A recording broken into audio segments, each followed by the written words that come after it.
Quels sont les différents types d'infectés dans The Last of Us? Le premier stade de l'infection, ce sont les coureurs. Dès que le champignon prend possession de l'hôte, les personnes deviennent très irritables et hostiles envers les autres. Les yeux sont assez vite ciblés par le champignon, mais les coureurs gardent une bonne vue. Ils conservent une apparence humaine. Ils peuvent être distingués physiquement d'une personne normale grâce à leurs yeux injectés de sang et les quelques stigmates sur leur visage. Les coureurs se regroupent souvent pour attaquer en horde. Leur capacité de détection reste inchangée comparée aux humains, et ils sont très agressifs, ils attaquent à vue. Leur but premier étant la propagation du virus. Le plus important, les infectés, c'est pas comme les morts-vivants. Les morts-vivants ou les zombies, ce sont des êtres morts. Alors que les infectés, eux, ils sont toujours vivants. Ils sont tout simplement contaminés, parasités par le champignon du cordyceps. Ce champignon modifié a évolué pour infecter les humains. Il prend possession de leur système nerveux, leur prive ainsi de leur conscience, puis les pousse à mordre pour propager le virus. Ce qui rend la chose encore plus horrible parce que les infectés sont à la fois la victime et le prédateur.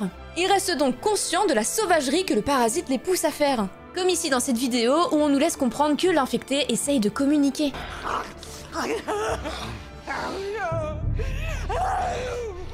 Dans les jeux vidéo, le virus est propagé par des spores, ce qui pousse les personnages principaux à porter des masques de protection, alors que dans la série, c'est totalement autre chose. Dans la série, il faut ingérer le parasite, via de la nourriture contaminée ou bien par un baiser de la mort. Le stade d'après, c'est les rôdeurs. Ils ont la vision et la vitesse des coureurs avec la férocité des claqueurs. Les traits physiques les plus notables qui définissent les rôdeurs sont les bruits qu'ils produisent. Ils ont également un début de croissance de champignons sur leur tête. À ce stade de l'infection, ils développent une pseudo-écolocalisation. Et ils sont très discrets en repérant une victime à distance. Ils se tapiront dans l'ombre et se cacheront pour se rapprocher le plus possible de leur victime en toute discrétion. D'où leur nom de rôdeurs. Ils sont très agressifs également et dès qu'ils le peuvent, ils attaquent directement leur victime. Les rôdeurs, afin de continuer leur métamorphose en claqueurs, peuvent fusionner et rester dans un état de léthargie au sein de fonges dans des endroits sombres et humides. En revanche, ils ne restent pas totalement inactifs. S'ils sont dérangés, ils surgissent et attaquent.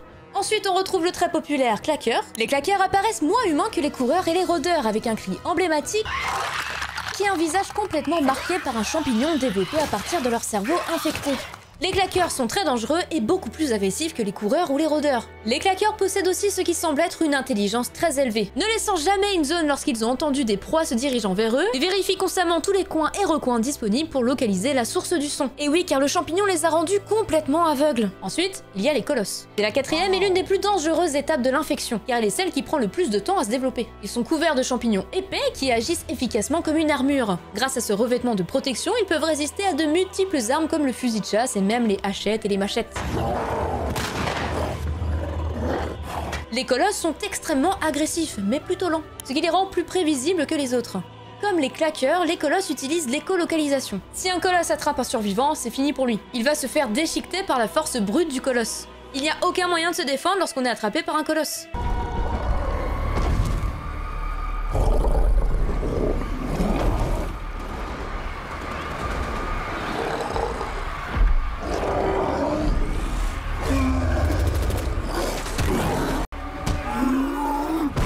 Le colosse jette des sacs de mycotoxine, une toxine produite par de nombreux champignons dans le monde réel. Le sac explosera à l'impact, pulvérisant la cible avec de la toxine. Ensuite, si vous ne regardez que la série, ça va vous spoil.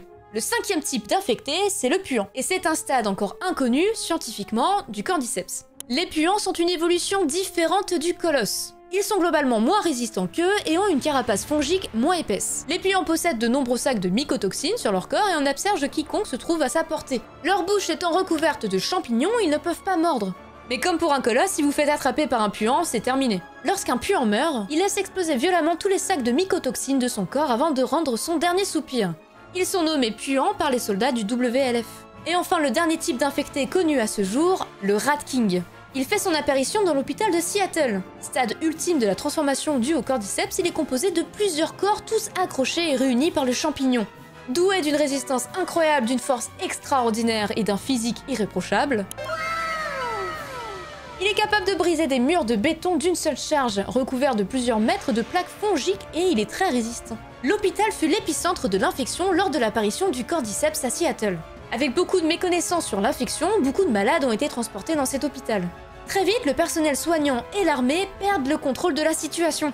à tel point qu'ils ont dû condamner l'accès au niveau inférieur de l'hôpital. La présence de nombreux corps en décomposition et de nombreux infectés pendant 25 ans, cet infecté hybride a pu bénéficier d'un environnement favorable à son développement. Mais bon, ce type d'infecté est très rare et semble même unique. Alors pourquoi on le surnomme le Rat King? Ce terme désigne un regroupement de rats dont les queues sont entrelacées les unes aux autres, c'est un phénomène rare dont la réalité est contestée.